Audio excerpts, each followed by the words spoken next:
My name's Alyssa, and I'm a physical therapist at OhioHealth Upper Arlington Rehab, and a little bit of time in the MS clinic and the other multidisciplinary clinics here. So I'm going to talk about bone health. It's not something we typically think about until someone has a fracture and you're forced to think about it. So I'm going to make us more aware about it today, okay? So osteoporosis is the low bone mass condition with structural deterioration of the bone tissue. So that's been found in 7 to 18% of people with MS. So an additional 38 to 43% are found to have osteopenia, and that's that low bone mass condition that is before osteoporosis may develop. So I'll get more into that later, but it's very common is basically what this is showing us, okay? So progressive forms of MS are found to have more risk at bone loss than people with relapsing remitting, and that's, again, I'll get into that more, but often when mobility may be more limited, that is what low bone mass may happen, okay? So the common sites of bone loss in people with MS is the lumbar spine, so that low back area right here where that natural curve is, or maybe flexed if we have not perfect posture, and then the femoral neck of the hip, which is right there where the leg bone is attaching into the hip joint, okay? So these are risk factors for osteoporosis in the general population. This is not specific to MS. So females are more likely to be at risk for bone loss, smaller, thin-framed. If you have a family history of osteoporosis or a parent with a hip fracture or a personal history of a bone fracture, you're more likely to have another. Low sex hormones, so that would include estrogen in females and testosterone or estrogen in males. And then diet lacking adequate calcium and vitamin D. They work together to absorb that calcium in the bones and keep them strong. A diet with too much protein, caffeine, or sodium, inactive lifestyle, and smoking, and drinking too much alcohol. So according to this, that would be more than 2 to 3 drinks per day. So those things can just have an effect on our bones, either inhibiting the bone building cells or kind of heightening the bone destruction cells. Okay, so specific reasons for why people with MS are at increased risk of bone loss, more so than the general population, are in this list. So obviously there can be different things as a result of MS that may impact someone's mobility or balance and limit their time in standing, weight bearing through their bones. So that can increase bone loss. Increased rate of bone loss with higher EDSS. So we may not know what that is, so let me just skip ahead. So that's the Expanded Disability Status Scale, and that's something that neurologists used to kind of score where someone's mobility is with a diagnosis of MS. So a normal neurological exam is a 0, and if you looked back, increased rate with higher EDSS, so that's at a 6 or greater. So 6 is where people will start using maybe a cane or a crutch or something like that, okay? And then bilateral assisted device is starting at a 6.5. So by increasing weight bearing through our arms, we may be decreasing weight bearing through our legs, and then we may be walking less, standing less, just because it may be harder or fatiguing. So therefore, the weight bearing through our bones is what helps like build the bones, the strength of our bones. So that's kind of just explaining that. So it just goes on to explain, like when people are using a wheelchair, they're not standing, so that's much more impacted with the strength of bones. Okay, so back to this list. So the vitamin D deficiency has been correlated with people with MS. So your neurologist has probably discussed your vitamin D levels, or you may be on a supplement. And that also just relates to the low sunlight exposure, low dietary intake, and we'll get into more about vitamin D later. And then just the inflammatory nature of MS may increase bone destruction and inhibit bone formation. And then the use of steroids. You all probably know that steroids are used to treat relapses in MS. So it's just found that the short term, like it's a high dose that's used over a short period of time, so that may have negative effects, but because it's short-term use, it's temporary. And then because it's treating a relapse to help someone restore their mobility or get back to how they were getting around, and normally that's, back on your legs and weight bearing to help strengthen those bones. So I just like to include that because some people are like, I need steroids all the time, but that's why they're very cautious with how often they're giving that to you, and make sure that you are having a relapse, because it can have negative effects. Okay? So how do you know if you have osteoporosis? Your neurologist or other doctor will determine the need for a bone mineral density scan, and that is used with the DEXA, which is a dual energy X-ray absorptiometry. This is often tested every 2 years after the age of 50. Sometimes, if people don't have MS or another neurologic condition, people may not get that till later. But at this MS clinic here, they start at the age of 50, and insurance will cover that every 2 years to track that over time, to just see that if bone loss is occurring or if it's staying stable. So because that's most common, bone loss in the low back and the hip, those are the common areas that are tested. And what that DEXA finds is a T-score. So that -1 to +1 is normal bone density. And then the -1 to -2.5 is low bone mass, and the other word is osteopenia. And then -2.5 or lower is when that osteoporosis is present. And just because it's in the hip it could be different in the hip and the low back, or even the knee. It could be different in different areas. Okay, so why is this important? Things in MS could cause an increased risk of falls. So half of middle-aged and older adults with MS have at least one fall in a 6-month period. And then if you're at increased risk for fracture with low bone density, because your bones aren't as strong, and then you're at increased risk for fracture with falls. And I'm saying you, but I don't know that you all have bone loss. I'm just saying you as in. Okay, so moving on. So you guys have probably experienced some of these symptoms. So whether one or a combination, whether sporadic or regular, they could cause falls. So difficulty walking, decreased balance, dizziness, spasticity, fatigue.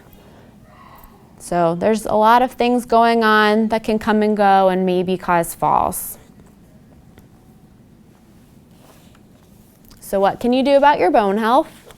So target risk factors for bone loss, risk factors for falls, use good body mechanics, and exercise. And we're going to get into all of these because that's why we're here. Okay, so decrease risk for bone loss. You want to have a nutritionally well-balanced diet, including adequate calcium and vitamin D. Like I said, they work together. The vitamin D helps to absorb more calcium from foods and retain it in our bones. Most vitamin D comes from the sun, and very little comes from food.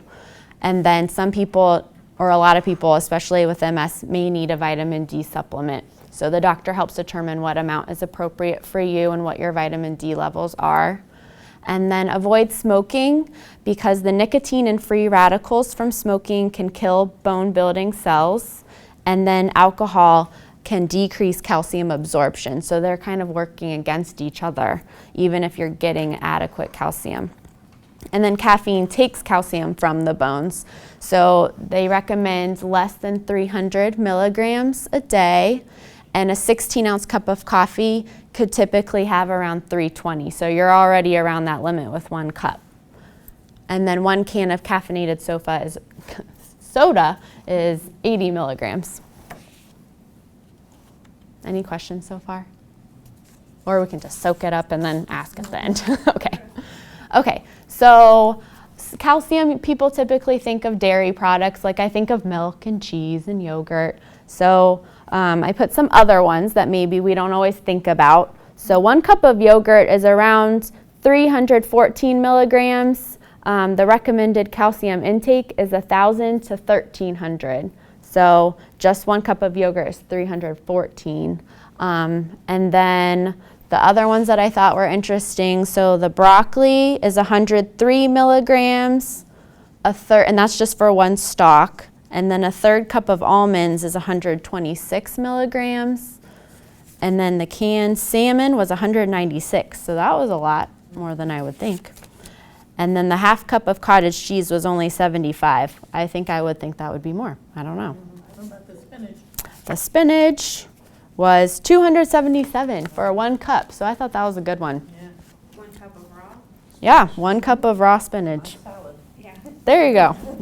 Okay, so I thought those were interesting. Okay, so it's not just dairy. Sometimes people can't eat dairy, so. Yes. Oh, and that milk, it didn't matter if that was soy or almond. That was around 250 to 300 milligrams, so still a good amount in the non-dairy milks. And it doesn't matter whether it's 2% 2% or skim. Or I looked at, it was all in that range for the different kinds. From the calcium standpoint, yep. Okay.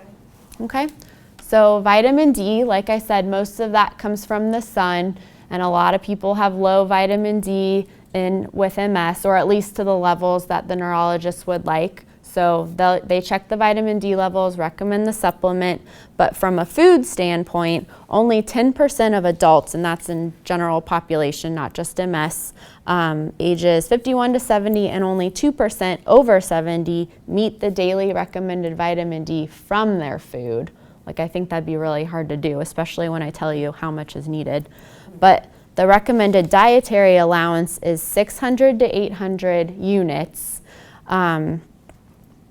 The MS clinic recommends, they check the level and they want that to be 50 to 100. I don't know all of the units, but they'll check all that. And then, so remember, the general population is 600 to 800. Cod liver oil, 1 tablespoon is 924 units. That's why it tastes so bad. I was like, I've never had cod liver oil. I don't think I want it. I think I'll just do the supplement. I take it every day. The cod liver oil? Yeah. There you go. With a lemon flavor, it's okay. Nice. Yeah. Well, good. Glad you're here to tell us. It's not cheap though, right? The bottle like Is that. it? How it's much like, is that? I don't know. Well, they were. I think I had a pint bottle, but now if you go to the internet, they look like as big, but they're smaller, so it's very tricky. You It have costs to on like, the internet. the pint costs about 40 Whoa. Yeah, but it lasts for a while. Yeah, you're only taking 1 tablespoon. Do you only take 1 tablespoon? I take 2 tablespoons. 2 tablespoons? Okay. Lemon flavor, he said. Lemon flavor. Smart man. But it's like oil consistency, right? Mm-hmm. It's like olive oil Yeah, consistency. so you have to shake it, otherwise, otherwise the sort of the bigger thing Goes is to the at bottom. Yeah. I don't know. Yeah. So that's the only way you do, you just take it, you don't put it in No, food yes, on or. a spoon, yeah. Yeah. I use it. Easy though. Now, Dr. Eubank was very, Yeah. very forceful about, I was like, okay, this, Well, there you go. So what about the? But in comparison, the grilled salmon, 284 units. So the 1 tablespoon was 924, but a grilled salmon, 100 grams, was 284 units of vitamin D. Big difference. Canned tuna was 144 units. Bran flakes, 30 grams. I mean, I don't measure in grams, but 30 grams was 52 units. And then fortified margarine, 20 grams was 62 units. So nothing compared to the cod liver oil. Yep. All right. So like I said, as you want to limit your sodium intake, and we know that some sodium is good just for the fluid levels in our body, blood pressure, but the main problem is that people typically have too much, like adding salt to things or having processed foods or fast food and stuff like that.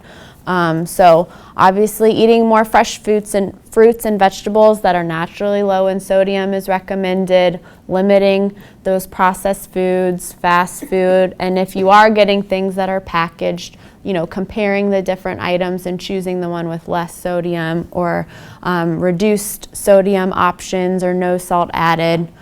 So I looked up things like the lean cuisines, because those are just easy lunches sometimes. So you want to limit your intake to 1,500 to 2,300 milligrams a day. That's just a general dietary recommendation. One lean cuisine is 300 to 730 milligrams, so they just range. Plain potato chips per ounce are 170 to 185 milligrams of sodium. A medium McDonald's French fry is 221 milligrams. And then I looked up healthier options like baby carrots. The mini bag is 30 milligrams, so you can see a difference between all of them. And then one banana was 1 milligram. So there you go. Okay, that's just a comparison for us.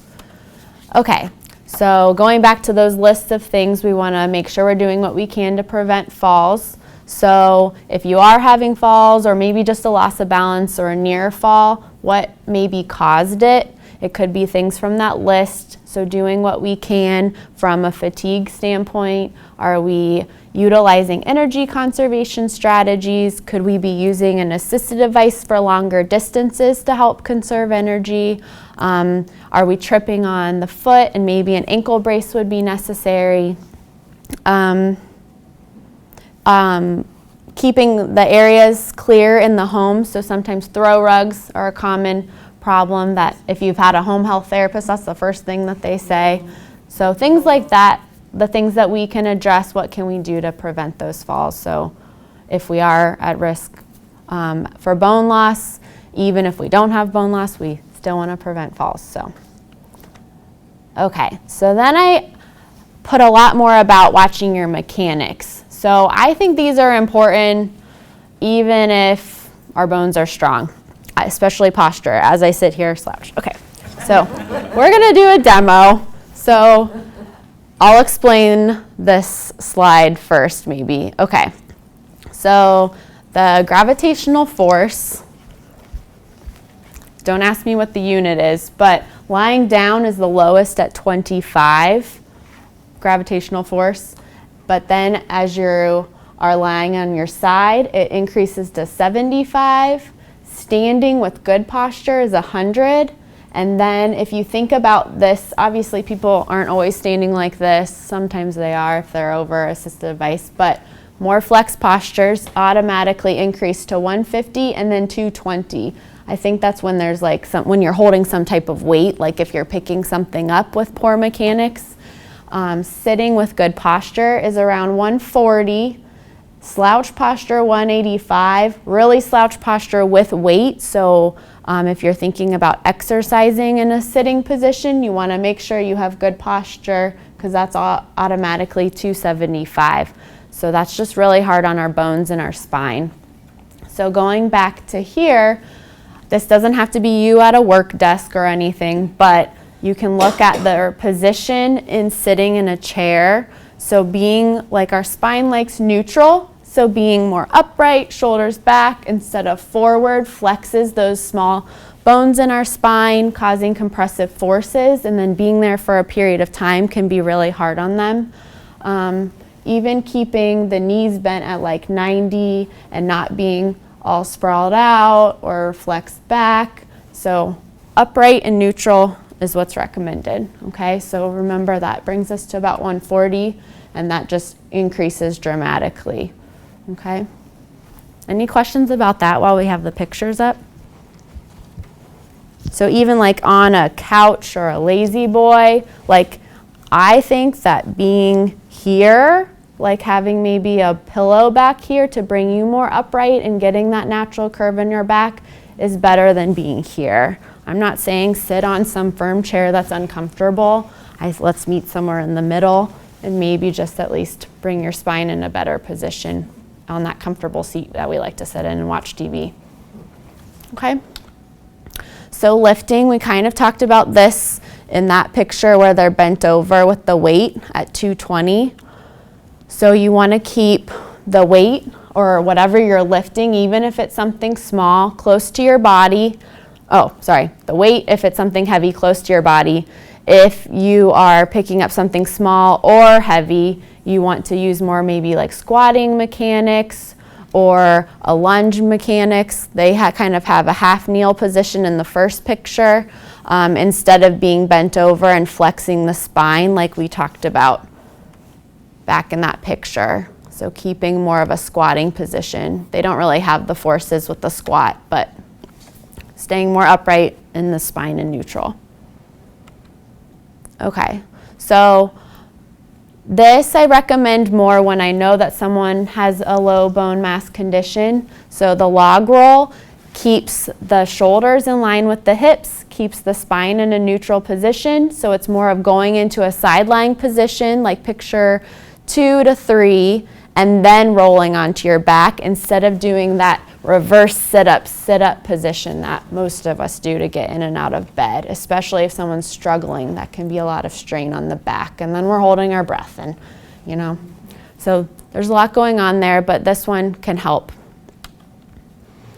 Okay, so exercise, very important too for our bones. So we want to include weight-bearing exercise, strength training, balance training, and then remembering that we have to continue this because if we stop, that benefit wears off, right? And it's just easier to stay in that program instead of having to restart and start all over.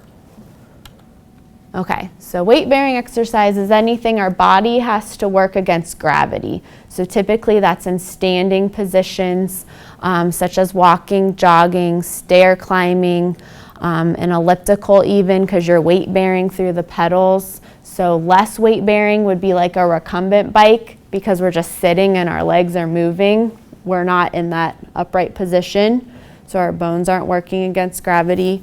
Water aerobics or walking or jogging in the water is considered weight bearing, but because that water kind of has a buoyancy effect and takes off some of the weight, it's not as beneficial as the others on land. And swimming, things where the legs aren't down, that's also not considered weight-bearing exercise. It's still good for aerobic benefit and all of that, but not from a weight-bearing standpoint for our bones. And then I included the part about you must increase your heart rate for that aerobic benefit, which could be in combination. And then low-impact exercise is recommended for individuals with osteoporosis. So if you know that you have that high bone loss condition, obviously running would probably be, or like high impact sports would be probably contraindicated at that point if you had osteoporosis. And that is recommended 3 to 5 times a week for 30 minutes each. And if fatigue's an issue, breaking that down throughout the day, or 10 minutes rest, and kind of build it up. Maybe not jumping into that if you're not already doing it, so easing into a program is best. So strength training, we want to include the general muscle groups of the body, upper and lower, core, back. This could be done with free weights, machines, or body weight, such as squats, lunges would be like body weight strengthening, push-ups. Good form is important, as we saw in those previous slides, with our posture and keeping a neutral spine. And this is recommended 2 to 4 times per week. And the general recommendation with strength training is 3 sets of 8 to 12 reps. And I kind of go off if someone is having fatigue or more affected by weakness on one side, maybe start on that side, rest it while you're doing the other side, and then try to come back to it, or switch muscle groups from the upper to the lower body and kind of rotate through so we're not overly fatiguing any one area. Okay, and then balance training is important. So this could be standing still, just turning our head, closing our eyes if we're safe to do so. I recommend being near like a chair or the kitchen counter. Sometimes people like the corner of the wall. Or like walking, turning your head. It just depends like what is appropriate for that person and what is a good amount of challenge that they're safe to do. So 2 hours of balance training per week, or 15 to 20 minutes per day. Spreading it out is typically the easiest, just fitting it in when we're already at the kitchen waiting for our coffee or our toast or something. Yep. And she's just standing on a BOSU doing crazy things. So, all sorts of, we don't all have those, but Okay, so these are exercise guidelines, things that may be more recommended versus not recommended if you know you have osteoporosis. I tend to be a little more cautious and go to avoid those things even if I know that osteopenia is present. So abdominal crunches, I might just go straight into my pictures. So not recommended are crunches and sit-ups because that's all that compressive force on our spine in that flex position. The ab rotating twisting machine up in the middle there. So twisting is another force that's hard on our spine, especially in combination with twisting and bending is a lot. The hip abductor adductor machine, I had questions about that one, so I reached out to my bone health guru, and she just said the force of gravity on the spine and sitting, as we saw in that previous picture, is why that's probably not the best one we could be doing, and there's more functional ones we could be doing, especially in standing for those muscle groups. And then just toe touch exercises or a double knee to chest is just a lot of low back bending, lumbar flexion that can be hard on that spine. So I think we got through all of those. Recumbent bicycles, I always had a question about that because I use those a lot.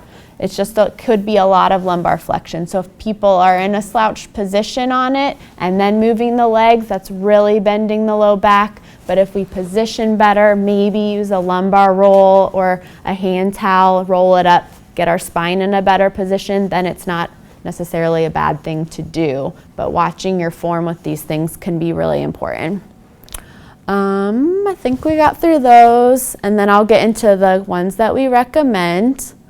So these are ones because a lot of people think of crunches and sit-ups. So they're like, well, what am I supposed to do then if I can't do that? So planks are great. Here on the bottom, they could be on the forearms, they could be here. I'll even modify them and be like on a table or a countertop. This could be a challenge too. Even adding like a little toe tap to increase that challenge. Side planks can also be done modified, either on the knees or on a higher surface. Quadruped, the all fours position, you can just start off like that, trying to keep that neutral spine, abs tight for all of these really, and then start with like one arm or a one leg raise. Try both if that's not challenging enough to do one.